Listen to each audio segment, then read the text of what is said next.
今天的重头戏，切尔西对曼城，曼城不负众望啊，3-0客场大胜。老 K 今天直播的时候还在预测，说是切尔西很久没有大输过了。那么再加上今天评论区直播里面评论区有人想老 K 评论一下切尔西，正好切尔西今天就送出2个助攻。比赛进行到客场3-0领先的时候，场边的曼城球迷甚至已经开始痛饮阿森纳标签的饮料。接下来就看欧冠阿森纳能不能轻取葡萄牙体育了。如果葡萄牙体育将阿森纳又拖入了加时，那么下轮打曼城真的凶多吉少。还有，如果阿森纳加时赛取胜，下轮又遇上马德里竞技，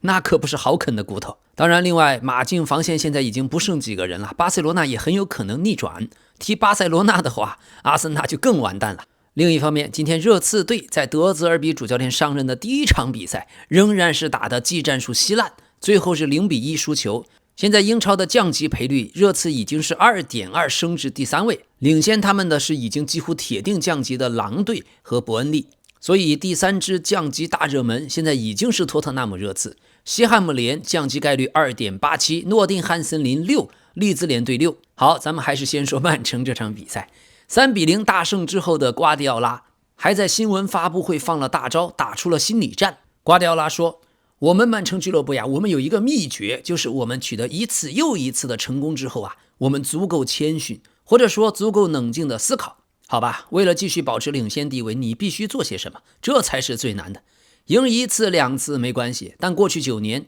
除了上个赛季，我一直都在这里。这在某种程度上定义了我，因为这不仅仅是我一个人或2个球员的事儿，而是曼城整个体系在告诉你该做什么。因为赢球很难，但在当今的时代，赢得很多的胜利更是难上加难，而我们曼城做到了。周日的下午4点30分，我们有机会再次证明自己，看看我们是否能够做到，仅此而已。这不仅仅是赢得英超联赛冠军，而是关于你在比赛中如何比对手更出色，你要踢得比对手更好，你要赢得比赛。球员们在比赛中帮助了我们，通过我们的比赛方式，我们的竞争方式以及所有的细节，我们可以赢下一场比赛。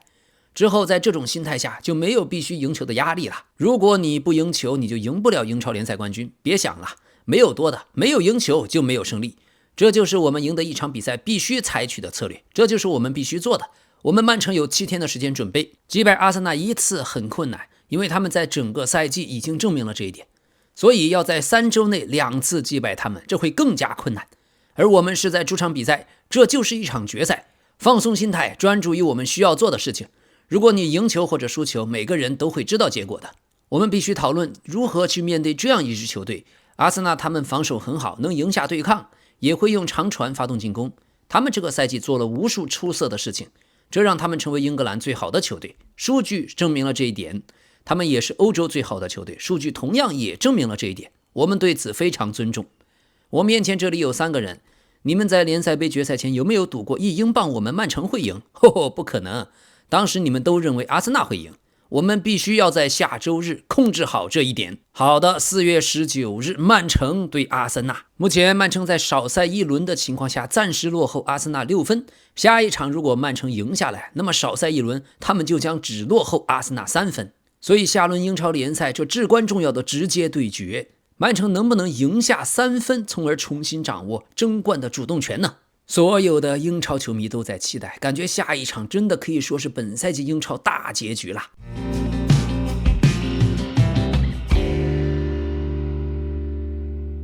朋友们，精彩的足球周末结束了，欧洲5大联赛也迎来了自己的第1位女性主教练，所以期待大家尽量将节目听完。那么这个周末以后，咱们又将迎来欧冠的次回合，真正淘汰赛杀人见血的次回合。所以欢迎您订阅本频道，也感谢您的点赞、评论、热推和分享。咱们继续。那么今天的比赛，其实整个上半场0-0，甚至对方库库雷利亚有一个进球被判越位无效。下半场第51分钟，切尔基在右路左脚简单的内切传中，奥莱利头球破门1-0。短短6分钟后，在左侧的一个角球通过战术配合，切尔基连续摆脱后送出直塞助攻，格伊推射破门2-0。11分钟后，又是多库在前场抢断了凯塞多之后，直接突入禁区破门3-0。多库真是太厉害了。今天老 K 直播了热刺0-1对桑德兰那场球，相形之下，热刺真是没有一个球员能做到像多库和切尔基那样控球过人。所以曼城回来了，真正的阿森纳也回来了。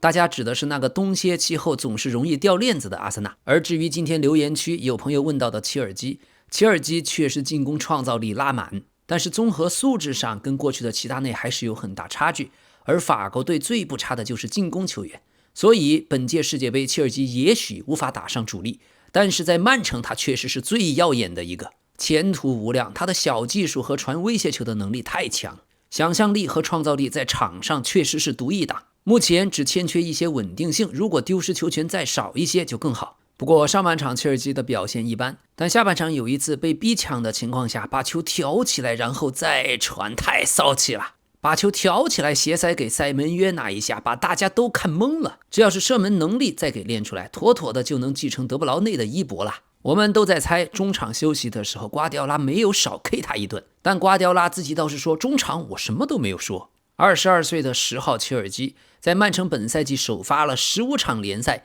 已经3个进球10次助攻，这只是他来到英超的第1个赛季，但现在已经比肩过去在英超来的法国名宿们，比肩坎通纳、吉诺拉、亨利、皮雷、帕耶和奥里塞，成为英超历史上第7位达成单赛季助攻10加的法国球员。这个奥里塞就是现在拜仁慕尼黑那一位。23到24赛季，他代表水晶宫首发了14场，就送出了10个进球6个助攻。而22到23赛季，奥里塞首发出战31场，2个进球11个助攻。所以真不明白，这么强大的奥里塞当年的英超 Big6 为什么不抢？现在切尔基踢球他随时随地都在打破观众的预期，也打破防守者的预期。正如赛后进球的格伊所说，跟切尔基搭档就是这种感觉，你永远猜不到他会怎么传球，永远都猜不透，所以你必须时刻做好准备。我能和这么多优秀的球员一起踢球，真的很幸运，也很感激我能打进这个球。其实训练的时候，我在1码远的距离还射丢过一个球，所以今天能把握住这个机会，感觉挺不错的。赛后3-0送出2记助攻的切尔基接受采访的时候说，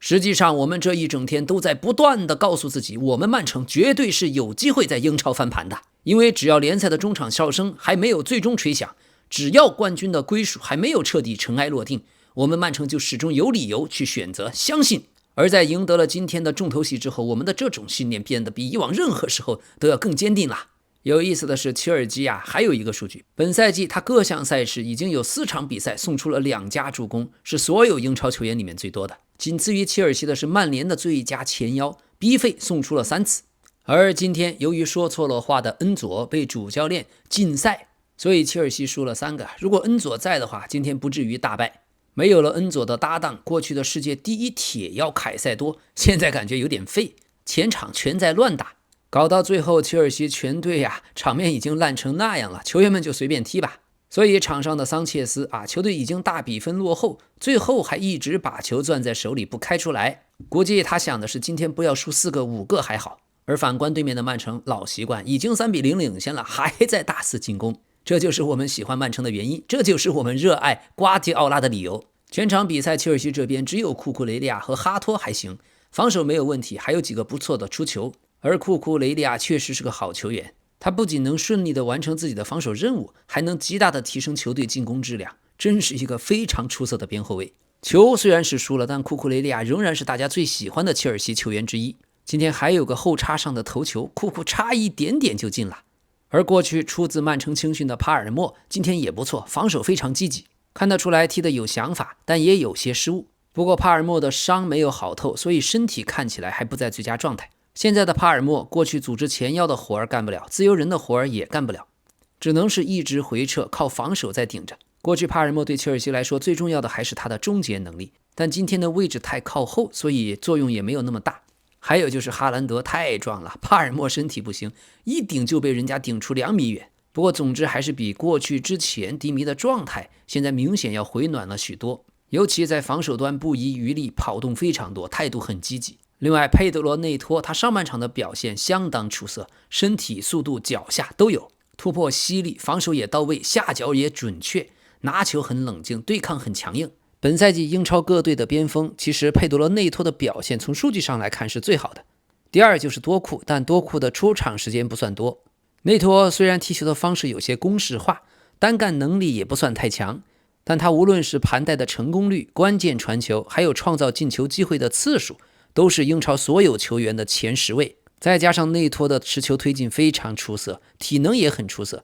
招牌还有一招下底传中，所以真是目前英超边锋里最强的存在了，稳定性也有。有时候内托还能灵光一现，做出很惊艳的过人动作。况且内托两条边都能打，他在比赛的参与度、防守、体能、传中，这些都是优点，只要拿球就有威胁，有点像当年切尔西的威廉，属于上限不高，但下限很稳，性价比很高。但切尔西的问题已经不是球员能够解决的了。主教练罗塞尼尔目前压力山大，蓝军切尔西已经连续3场英超哑火，这连续3场英超不进球是切尔西自1998年以来第一次在英超遭遇这种情况。目前切尔西俱乐部仍然选择支持和信任主教练罗塞尼尔，毕竟他1月份才刚刚接手球队。不过呀，切尔西的美国老板可没有那么好的耐心，如果本赛季最后阶段仍然是这个没有起色的情况，那今年夏天切尔西换帅也是很可能的事儿。刚接手切尔西，罗塞尼尔踢得还行，但最近的连续萎靡，罗塞尼尔出战了21场正式比赛，11胜2平8负，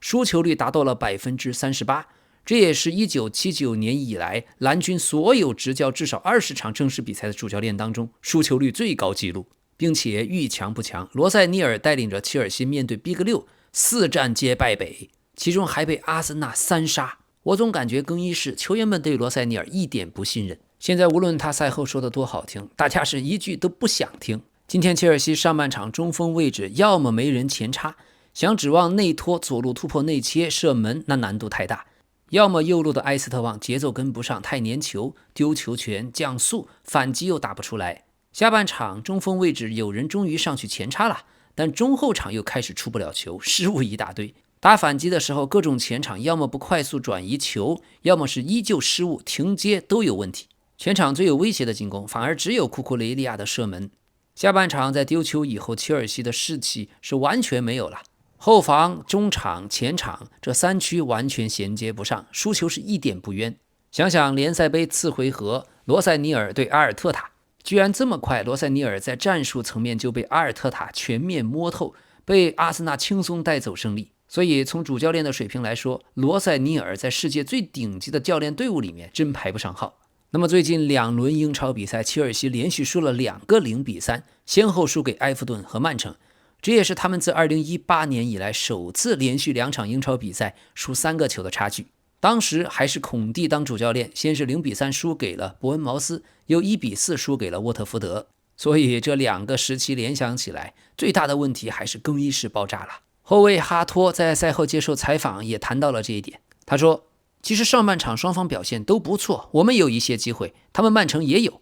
但下半场开局甚至不好，前5分钟曼城就有3-4次机会，我们从更衣室出来后的状态就已经不对了，很难说原因是什么。这种表现对我们来说是不够的，对于像切尔西这样的俱乐部来说更加不够。所以如果你踢了一个不错的上半场，却不能够在下半场以同样的方式重新开始，很难解释到底问题出在哪里，我也不知道。我的天呀，哈托这是直接把矛头和锅甩给了主教练。我猜他不是不知道，而是所有的切尔西球员都在私下里议论着主教练。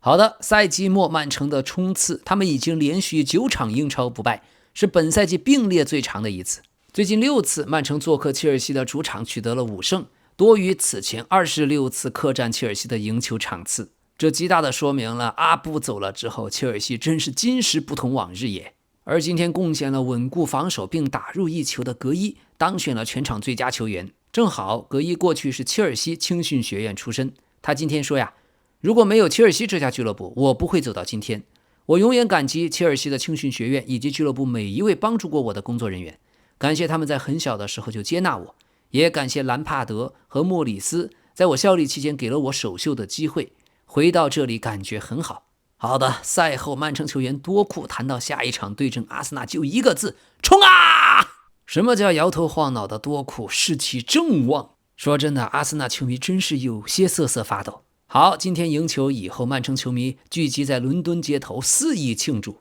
大批曼城球迷他们载歌载舞，齐声高唱 Are you watching Arsenal？ 阿森纳，你们在看吗？对了，今天3-0的时候，看台上一个镜头感拉满的曼城球迷拿起了印有阿森纳队徽的瓶子，对着瓶就吹，这长时间占播了转播镜头。球迷也许想借水平 bottle 这个单词表达 bottle it， 这是一句英式的俚语，指的是由于害怕或紧张而在关键时刻放弃或者搞砸事情。曼城球迷就是想以此来嘲讽阿森纳呀。Plastic bottle 塑料瓶， glass bottle 玻璃瓶， metal bottle 金属瓶， legal bottle Arsenal。 好，今天另一场焦点战，热刺队在新帅上任后0-1客场仍然不敌桑德兰。比赛咱们是直播了，可以看得出来热刺球员确实拿出了不一样的劲儿，士气很旺。但是比赛场面清晰可见，他们的技术实在是太差，没有人能够盘带，没有人能够过人，所有人都是装模作样，但是在场上却东施效颦，根本就不像顶级的职业球员。最后没有办法，下半场第61分钟被对方的右后卫穆杰莱上演了一条龙折射破门。现在我们可以正式的宣布，托特纳姆热刺，伟大的热刺正式进入降级区。起初人们只以为这是个笑话，但现在大家都好好跟他们道个别吧。1年前的欧联杯冠军在孙兴敏的带领下，现在看来只是回光返照。过去10几年或者20几年，热刺球迷是真的累，每次总觉得未来可期，可是永远这支球队就是不稳定。热刺球迷在各种球迷的论坛群里面总是夹着尾巴做人，没有冠军这个梗成为了他们永远的疼。好不容易看到热刺去年欧联捧杯哭成泪人的热刺球迷们假装忘记了自己的球队在非降级区垫底的事实，而现在还能说什么呢？一泻千里。本赛季英超最后的疯狂剧情，阿森纳是否会4大皆空？热刺是否会进入欧冠？是否会进入英冠？所以到底是怎么做到的？从过去正数第3变成现在倒数第3，而且咱们只说在关键的时候还来了个趁火打劫的主教练德泽尔比。未来如果万一100万分之1，热刺如果真的降级，德泽尔比却是整个英国薪水第2高的主教练。如果瓜迪奥拉今年夏天走人，那么德泽尔比成为了整个英国薪水最高主教练，却带着球队踢英冠。而且今天比赛又是一场重大的悲剧产生了，他们的队长罗梅罗膝盖出现了问题。罗梅罗在中途被换下的时候已经满眼热泪，他自己已经知道自己什么情况。那么接下来热刺队将对他进行韧带检查，确定是否伤到了内侧副韧带。所以罗梅罗想踢世界杯，代表阿根廷和梅西最后一次同队的梦想已经受到了巨大的挑战。2026年开年以来，英超热刺就只拿到了5分，比排名倒数第1的狼队竟然少了9分，而且这5分里面还有2分是2个 Big 6球队给送的。这真是外战内行，内战外行，成绩这么差，上届却是欧联冠军，本赛季欧冠还打到了淘汰赛，而且最后欧冠只输了2场球，一场输给大巴黎，一场输给马德里竞技。热刺队跟切尔西很类似的一点，就管理层的问题大于一切，一顿操作把自己玩死了。本赛季英超在落后的情况下从未赢球，只剩2支球队，热刺和狼队。热刺是23场比赛率先丢球，其中16场失利，其余7场以平局收场。他们进入2026年以来英超的连续14场不胜，已经是英超历史上一支球队开年第4场的不胜记录，而且排在他们前面的3支球队都在当赛季最终遭遇了降级。好，意甲方面，国际米兰是客场4-3精彩的完成了逆转，让2追4赢下了科莫队。这也是国米自2013年以来13年首次在意甲客场落后2球的情况下还能取胜。今天的比赛中老样子，由于裁判的问题，国米的主帅和助理教练也是多次抗议裁判的判罚。对此，科莫队主教练法布雷加斯明显不满，他一度向着国际米兰喊道：你们是国米，你们排名榜首，你们的行为举止就应该有大球队的样子。而此战过后，国米以9分的优势领跑积分榜，科莫队则跌到了第5位，落后尤文图斯2分，想进入下赛季的欧冠，科莫队已经悬了。不过他们的小将尼科帕斯还是一如既往的超神，今天又打进1个球，本赛季在意甲已经打进了第10粒运动战进球，同期这个数据仅次于老塔罗的12球。国际米兰今天这边是图拉姆和邓弗里斯各进2个。比赛在3-2的时候，裁判出现了几个重大的判罚失误，先送给了科莫队一个绝佳的位置任意球，更是非常少见的先于边裁举旗就吹掉了图拉姆一个很好的前场进攻机会。89分钟，科莫队一脚射门，主裁判还判罚了一个点球。这个真是让人莫名其妙啊！意甲的裁判问题自06年的裁判门之后，感觉就完全失去了公信力。裁判是强行加戏，点球的判罚非常勉强。好在今天泥头车啊，老 K 最欣赏的国际米兰球员邓弗里斯真是战神级的发挥，不知不觉他已经29岁了，状态真是太好。其实过去2个转会窗口，国际米兰都差点留不下他。这世界杯要是过了，估计肯定会走人。如此水平，解约金相比之下太低了。而且上赛季去年这个时候，国际米兰可是在打巴塞罗那，同样也是被邓弗里斯进了2个，所以这哪里只是个边后卫。在欧冠半决赛，他去年可以2场进2球3个助攻，上赛季整个赛季踢完一共是11个进球5个助攻，超级泥头车，不愧是能进入金球奖大名单的边后卫啊。还有28岁的马库斯·图拉姆，上赛季至今他已经6次意甲单场进球2加，同期所有球员排名第1。图拉姆本赛季曾经一度陷入了进球荒，濒临离队，但在主教练的开导下，状态明显回升，和劳塔罗再度搭档以后，表现非常回暖，现在重新成为主力前锋，并且不可或缺。预计今年夏天，国际米兰很可能不会卖掉他。接下来就是世界杯代表法国队出战，身高达到了1.92米的高中锋，关键时刻还真是一把利剑。而队长劳塔罗虽然是有伤在身，但他仍然坐在替补席上和队员们选择在一起。好，另外今天诺丁汉森林1-1战平阿斯顿维拉，维拉继续排名英超第4。今年的英超有5支队能进入欧冠，所以维拉队明年的欧冠名额几乎已经稳了。他们现在领先第6名切尔西已经有7分差距。不过有一点要值得注意，门将大马丁内斯由于小腿的肌肉负荷过重不舒服，缺席了本轮英超。对他来说最重要的是保持健康，世界杯阿根廷可缺不了他。另外水晶宫2-1主场战胜了纽卡斯尔联，那不勒斯客场1-1战平帕尔马，皇家贝蒂斯客场1-1战平奥萨苏纳。那么让我们轻松一下，5大联赛第1位女性的主教练出现了，柏林联合官方消息，他们 U19 青年队的女性主教练玛丽·路易斯·埃塔接任一线队主教练，也就此成为德甲首位女主教练。这个做法创了德甲的历史，而球迷们那边质疑声和喝彩声并存，大部分的人是非常的好奇而且惊讶，但社交媒体上也迅速涌现了一片的负面评论。